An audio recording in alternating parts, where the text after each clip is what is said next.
Broadcasting from Silicon Valley, California, this is Conversations with Jennylyn.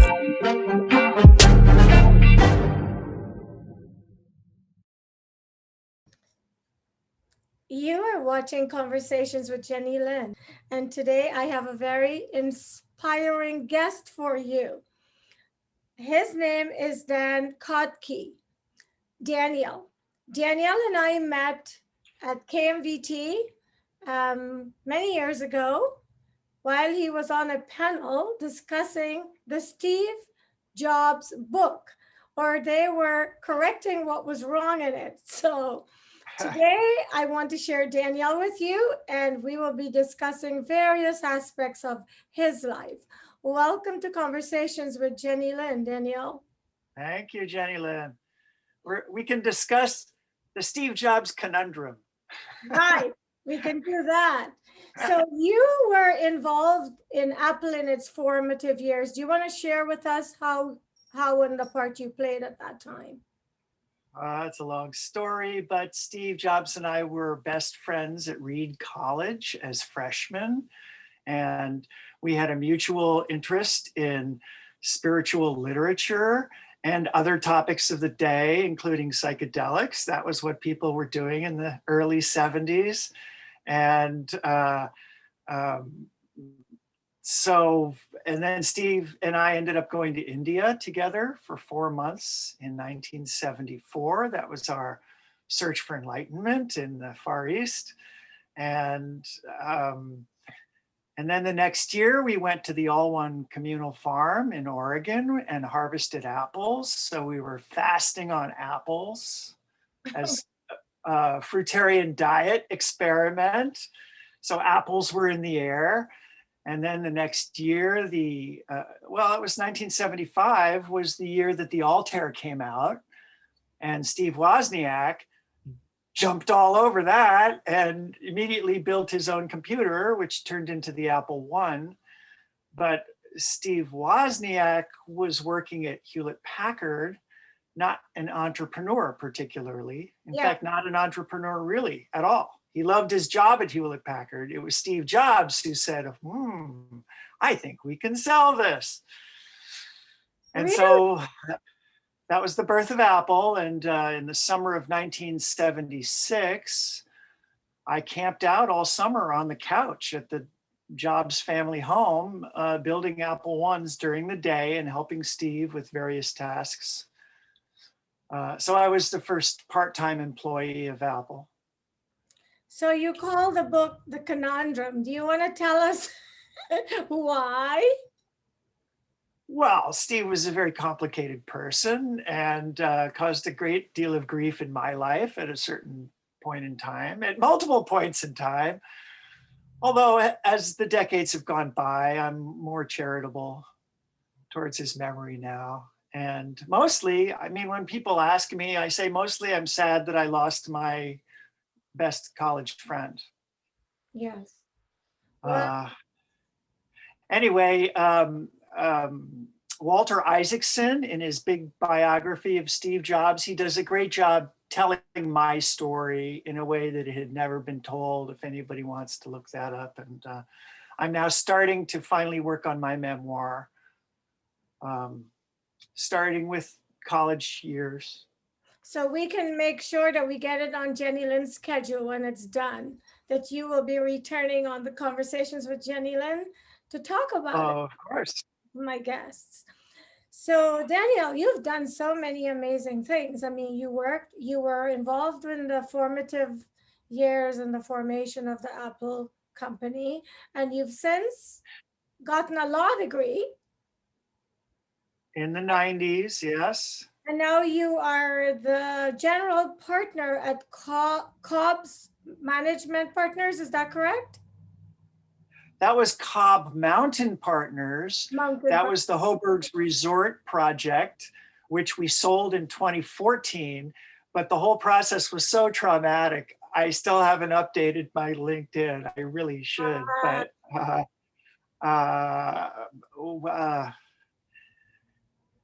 let's see, of all the stuff, I've been involved in a dozen startups in my career.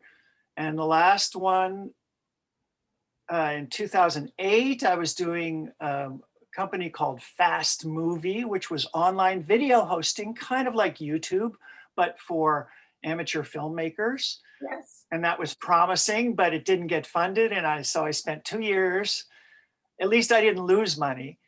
And so then I was frustrated with high tech in general. And I decided to like dabble in real estate because I had done well with real estate here in Palo Alto. And I have trying to develop a lot in East Palo Alto. And then I found out about this Hoburgs resort that was for sale. It was 50 acres. And I thought, finally, I'm going to make some money.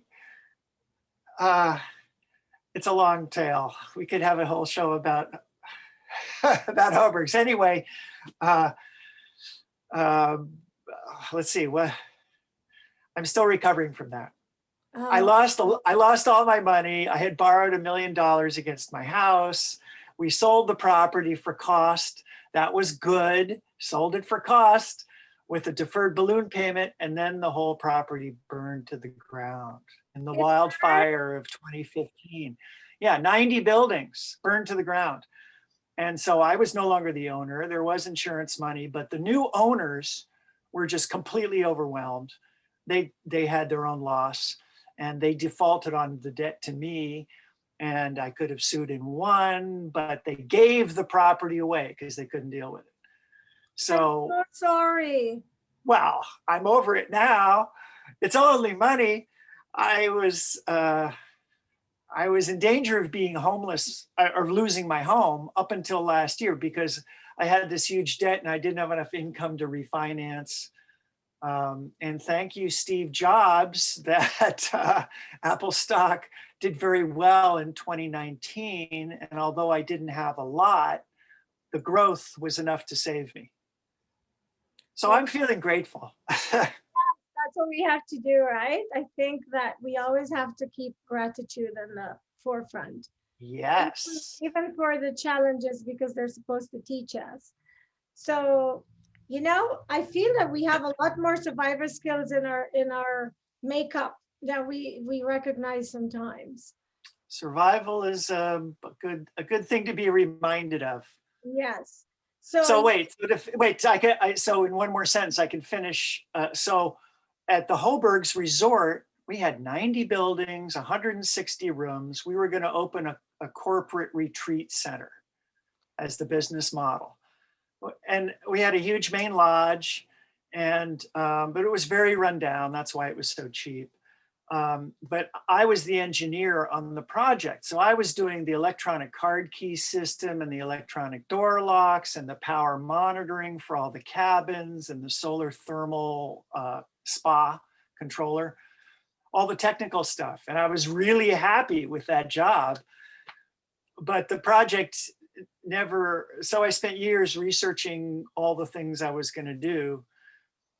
And then we just had to sell it because we weren't raising money to move forward. So then going back 5 years, I thought, well, I'm now an expert in all the smart home stuff. I'm going to do a smart home startup. And I had grand hopes for that. But over the last 5 years, the shifting sands of technology have, like, every time I thought I had my good product release, another month or two would go by, and then, oh wait, no, this is not the right thing, because the technology is still very much in flux. So at the moment, I don't have a startup, which is why my LinkedIn has not been updated yet. I could put stealth smart home startup, but well, you have done many different things in your life, as have I, because I feel that I want to do all the things I want to do.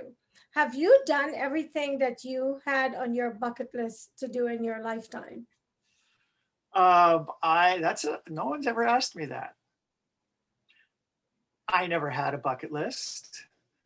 Although from an early age, I thought I was going to have a large family. I thought I would have a long, happy marriage and a large family. And it turned out quite the opposite.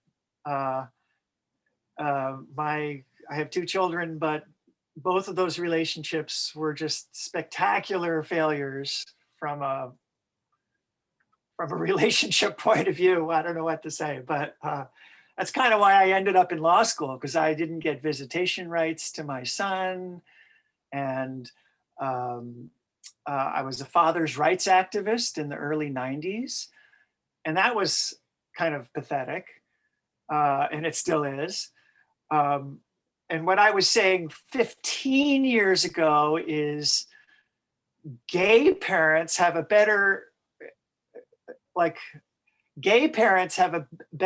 chance for equity in family court than just like a normal guy like me. I'm just like a normal guy trying to be a father to my little boy. And but my son lives with me now. He's 30. We get along great. I'm so happy So he's with you now. So you are I'm having grateful for that. right, right.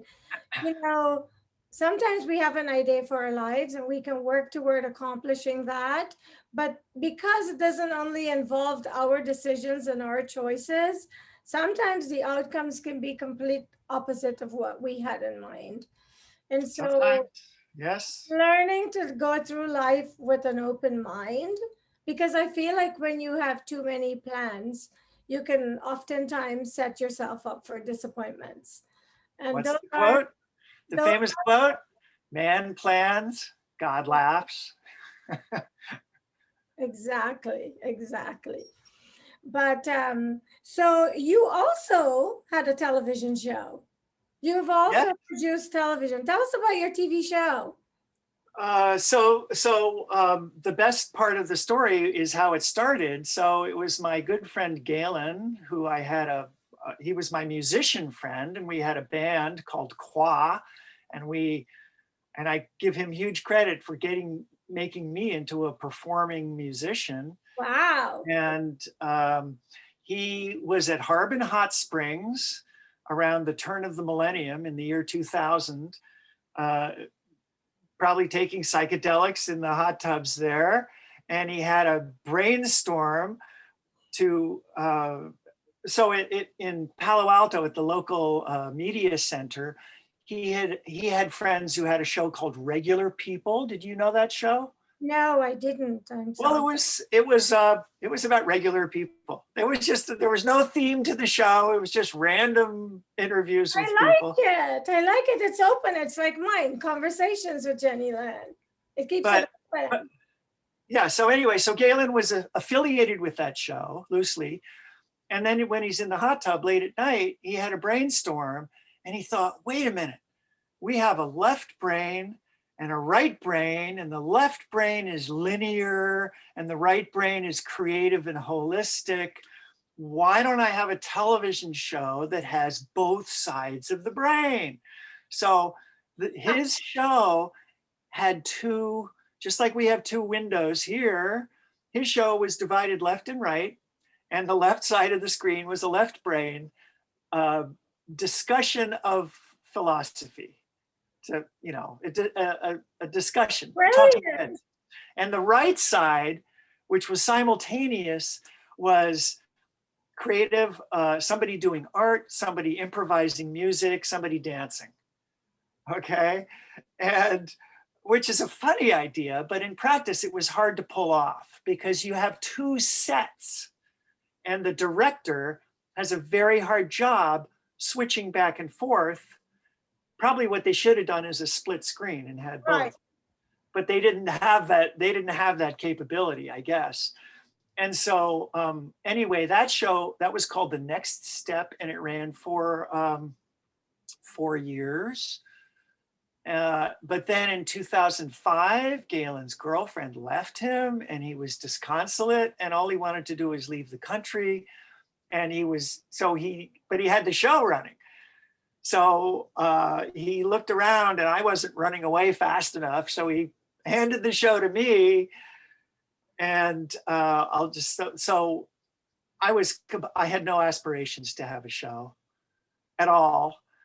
But the whole, the crew was in place, the time slot, the intro, the outro, the whole thing was a package. And so it was hard to refuse. And what happened is that Jeff Raskin had just died. Oh, Jeff Raskin, the creator of the Macintosh project at Apple, who was a good friend, early Apple employee. Jeff died of pancreatic cancer, 2005. So my first show was a Jeff Raskin retrospective. And got it. And I had Andy Hertzfeld and Bruce Horn on the show, two of the early Mac OS people. Yes. And the show went really well and everybody was congratulating me. So then I was stuck. And so I did 60 shows over the course of to 2012, 2005 to 2012. I did 60 hour-long shows on the topics of consciousness, because that was the original focus of the show, the next step. And the tagline for the show was showcasing the art, music, literature, technology, and spirituality of the emerging new consciousness. I'm amazed I can still remember that, but that was Galen's contribution. So how long ago did you stop producing it? How many years? Well, when did you quit? I had to put it on hold in 2012 because my huge real estate project was in deep trouble. We were in foreclosure and I just couldn't focus on the show anymore. And then that whole episode dragged out for years. So I never restarted the show. And then around 2014, I was thinking, oh, I liked doing that show. I'll start a new show, but I don't want volunteers anymore. I want to pay my crew. So it's got to be commercial. And my great model was This Week in Technology, Leo Laporte. He's been doing his show for decades and he just reads commercial ad copy on the show. It's like he's interviewing you on his show and then he'll pick up a piece of paper and he'll read an ad for some sponsor, kind of old school. I thought, that's nice, okay. Not having to really break for commercials. But anyway, I haven't pulled that off yet. Well, it's never too late. That's right. Right? I think as long as you're breathing, just about anything is possible. So I'm grateful for breathing. I know you've interviewed someone that I'm really fascinated with, Mr. Russell Targ. Yes. I want to ask you, how did you end up interviewing Mr. Targ? And you did more than one interview with him, right? I did 3 hour-long interviews with him. What was your inspiration, or what about him made you want to interview him? Oh, well, just he's a super fascinating character. He's probably the world expert on remote viewing, because the CIA paid him for more than 10 years at Stanford Research Institute to study remote viewing in a scientific paradigm. And Russell can tell you very matter-of-factly, it's real science. I mean, it's statistical, but it's a real thing. And that's important for our model of reality. I cannot tell you how many people think it's Here's the book. Oh, that was his first book, right? Yeah. And so if you see, this book was co-authored by Russell Targ and J.J. Hurtak. And my business partner in 2008 was a personal friend of J.J. Hurtak. So before I had Russell Targ on the show, I had J.J. come on the show talking about this book. And then once I had done that, I looked up Russell and interviewed Russell as well. So now this book. Interview him, what year? What's that? What was the first year that you interviewed Mr. Targ?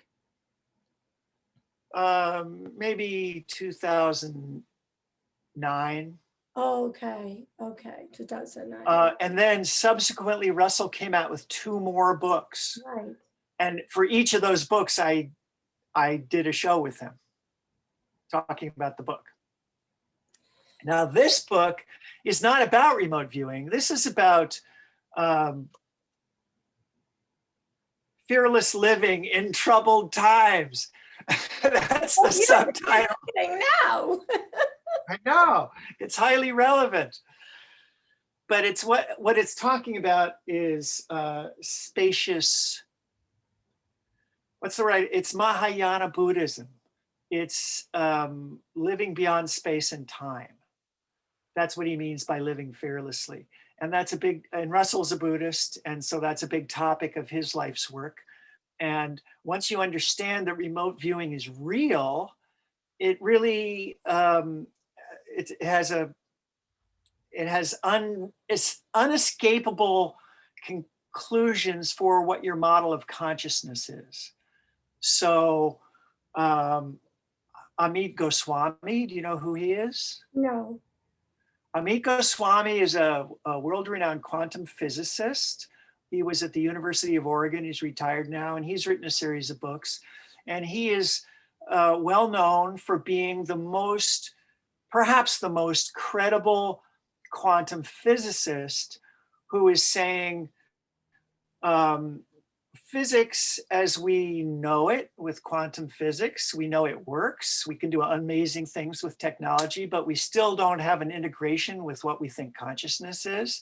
And he's saying we're not going to find consciousness in the quantum particles because consciousness is underneath the quantum world. Got it. Like the quantum world of our 3D reality is built on top of consciousness, which is a very radical idea, but I would say he's gaining popularity. So Anyway. I have a lot of friends who I would say are learned. Some of them are doctors and some of them are scientists. And when I have certain discussions with them about the psychic phenomena or about remote viewing, they look at me like I'm crazy, like there's something not wrong with my knowledge or my belief system. You're too gullible, Jennylyn. No, they think that my philosophy is built on madness because here's their argument. What is the scientific proof for these beliefs? How do you, Right. because they think like doctors, they're trained in medicine, Right. and they don't have a formula that explains this, then it's discredited. And I've had engineers write to me about another remote viewer who has been on my show. She has found— Who was that? Her name is Patricia Mona. She's a young woman in Canada. And she okay. I don't know. I'm fascinated with it. And she has found 29 missing bodies in her living room Wow. in Canada, in the US, and different parts of the world. And she is working with the equivalent of the CIA and FBI in Canada and other police in other parts of the world to help find missing bodies. I'm guessing Russell knows her, right? I hope so. I am hoping to interview Russell, and I would be happy to introduce the two of them. I know she'd love to meet him. So hopefully I can make that connection if he'd like to meet her. But she's making her third appearance on my show next week. I will do my third interview with her. And I can send you the link. And if you want to forward it to Russell, that'd be awesome. I sure will. The reason that I am so fascinated with this, and I've been called a trailblazer because I am fearless and I don't worry about people's judgments. My reality is mine, and I do not ask anybody to make it theirs. And what I believe is based on my experience. And I've had experience with this, so I know it exists. What do you want to say? Because you are kind of an engineer. What do you want to say to engineers that discredit this whole phenomena because they don't have a scientific formula to support it? Well, it's a very large, complex topic because people who have their whole careers invested in a certain view of the world, they don't want to hear about it because they don't have a way to integrate it with the foundations of their practice. And, you know, from my point of view, my friendship with Steve Jobs was all about wanting to learn about spirituality and consciousness. And so these, I don't know, he and I both had very open minds. Well, we used to discuss that, well, you know, so the book Be Here Now was the introduction for me. And because it was a current book, it was Neem Karoli, the guy in the book, was alive. That was so fascinating. Unlike most of the books about spirituality, which are older, and you can't really go and verify the stories. But then a lot of them left predictions that have happened, like Edgar Casey and yes, Nostradamus. right. So much of what they predicted has happened in our lifetimes. So how do people who discredit this phenomena explain that? Well, Nostradamus is not a good example, but if you like research remote viewing, there you don't have to defend it. The evidence speaks for itself. Exactly. And the question is, what's the theory? And that's very much in a state of flux. We don't have a good theory. What is your opinion? Well, I have an open mind. All I can say is we know remote viewing is real, okay? And what that means is that in your mind's eye, you can tune in to any place and any time. So you can look into the past, you can look into the future, you can look any place on earth, and you can tune in and get an image, which all you know is it's an image. And the key to remote viewing, as Russell does such a good job explaining, is if you try and use your left brain to put a name and a function on the picture you see, you'll fail. You have to kind of, you know, he doesn't advocate being in a trance, but you have to like take your left brain and say, back off and let me just like get a picture. Okay, like in your crystal ball. We have a crystal ball in here, and a picture will form. And Russell, what I really liked is he uses the metaphor of looking at the moon reflected in the water of a still pond. You can see the moon, or you can see the sky and the birds flying past.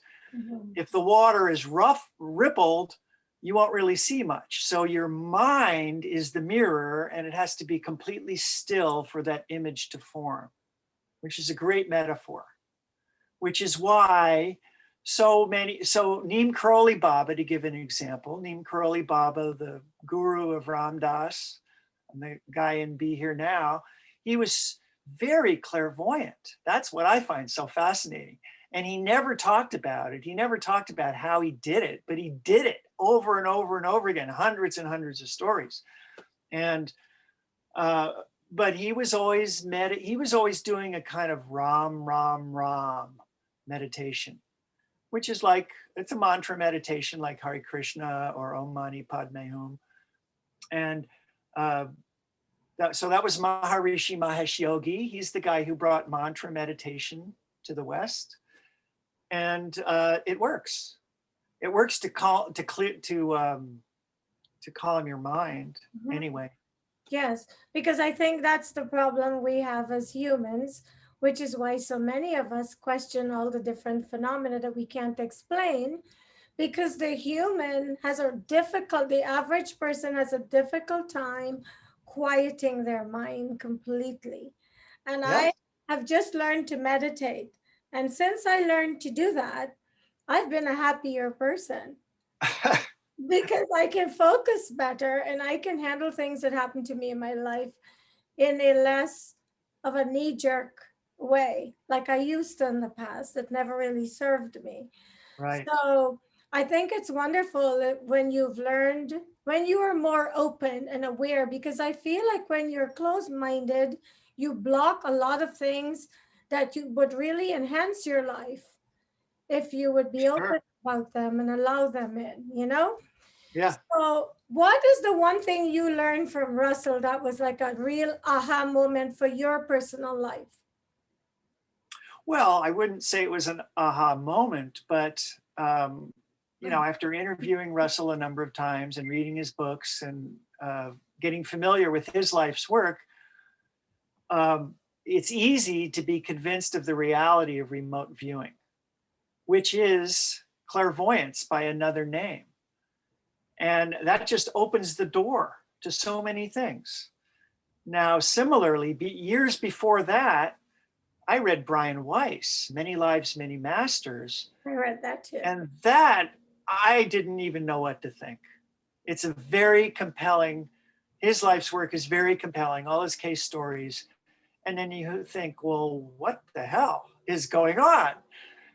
And I'll tell you, I can tell you that after years of pondering it, I came to the conclusion that it's not that it can't be proved one way or another, but our entire lives are a construct. Our identity, everything, all of our memories, everything that we think of as us is just a mental construct. And if reincarnation is a story that makes sense for you, as it does, like the stories of Brian Weiss using retrogression therapy, he's been very successful with that. So you can't argue with that. And then you say, okay, well, if the story that my present troubles are caused by my bad karma in a previous lifetime, who's to say that's not perfectly valid? It's not less valid than anything else. It makes just as much sense to say that as saying, oh, we're all a complete blank slate and there's nothing that came before. So I will just mention one of the last times I ever talked to Steve Jobs. He gave me an early morning call in 2009, 2 years before he died. I don't even know why. He just, probably because he felt guilty, but he wasn't enough of a man to apologize. But during the course of that call, at one point I said, Steve, you have had such a remarkable life. What do you think now about reincarnation? What did you say? True story. And he goes, 50-50, which is exactly what we would have said back in the 70s. 50-50. Who knows? Can't prove it. How long were you friends with him? Well, from 1972 until maybe 1980, only 8 years. He did hire me on the Macintosh project in 1981. But by that time, we didn't really have a friendship anymore. Unfortunately, he hasn't left a good reputation behind. No, he hasn't. But, well, I mean, highs and lows. What do you think it was about him that somehow he seemed to have rubbed a lot of people the wrong way? What do you think that was all about? Well,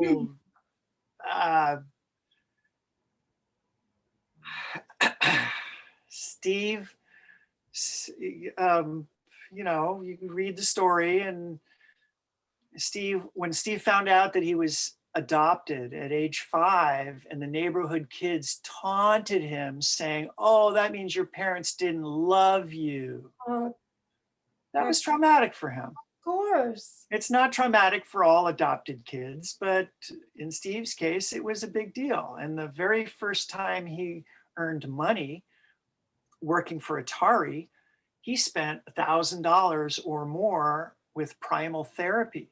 Because that was a trendy thing in 1974. And primal therapy, Arthur Yanov wrote books, The Primal Scream. That was about getting in touch with your internal trauma and screaming your pain to actualize it. That was the first thing Steve did. That was before Apple, it was even a dream. And anyway, then you can say, well, he was a narcissist. very high functioning narcissist. Not well. I use the word conundrum a lot because Steve could be very empathetic at times, but then he could be extremely cold and cruel at other times. So it's amazing. A lot of the narcissists that I know have had similar type situations. And I believe the formative years of our lives where the foundation is being set, it doesn't matter what you do later in your life to try to reform that. You can work at it diligently and consistently, but that wiring is very difficult to undo. Right. Fortunately, the best of therapists can't always turn those situations around for people because they've become such an ingrained part of your consciousness that when you are not conscious, those behaviors creep up and they play a bigger part than you want them to. On the other hand, remote viewing, everybody can do it. If you decide you want to do it and you focus and practice, you can do it. Same thing. Do it. I would say empathy is a little bit like that. If you're not brain damaged, if you want to develop empathy, you can work towards it. But it's not going to happen by itself. You have to work on it, like most things. I don't want to end this interview. We've already gone over our time because you are such a fascinating person to speak with. We are going to do another segment if you're willing. We can do regular segments and talk about consciousness. Great. I'd love to do that. But before I wrap this session up, I never wrap up without asking my guest, what haven't I asked them that they want to make sure they leave with my viewers? Oh, well, that's very kind of you. I don't, well, what? So cute. Where is the origin of consciousness? That's what we want to know. Here's the thing I would say to you right at the moment. I watched the best video 2 nights ago. The guy's name was Mark Solms, S-O-L-M-S. He gave a very compelling YouTube video in just recent years called The Source of Consciousness. And he makes a compelling case that it's not the neocortex, it's not the hippocampus, it's not the parietal lobes, it's the brain stem, the old part, the reticular activation network. That's the sense of subjective feeling. That's the medulla oblongata, isn't it? Isn't that the scientific name? That's one of the parts, but he's not talking about that part. Okay. He's talking about the reticular activation network, which I am not knowledgeable about, but I'm going to research it. Anyway, you can look the guy up. It's called The Source of Consciousness on YouTube. It's an hour-long video. I'm going to have to watch it again. The Source of Consciousness. I want to watch it too. Yeah. Well, this was great. I've really enjoyed it, and I'm so much smarter for having spent this time with you. Thank you. Okay, to be continued. To be continued. And thank you so much for watching Conversations with Jennylyn. When a conversation is all you need to be inspired, and clearly Danielle is very inspiring, and I will be bringing him back, and we will be discussing many, many topics. And if you want me to ask him something in particular, write to me and I'll make sure I include it in one of our segments. And I will see you next time with another inspiring segment. Thank you. Thank you.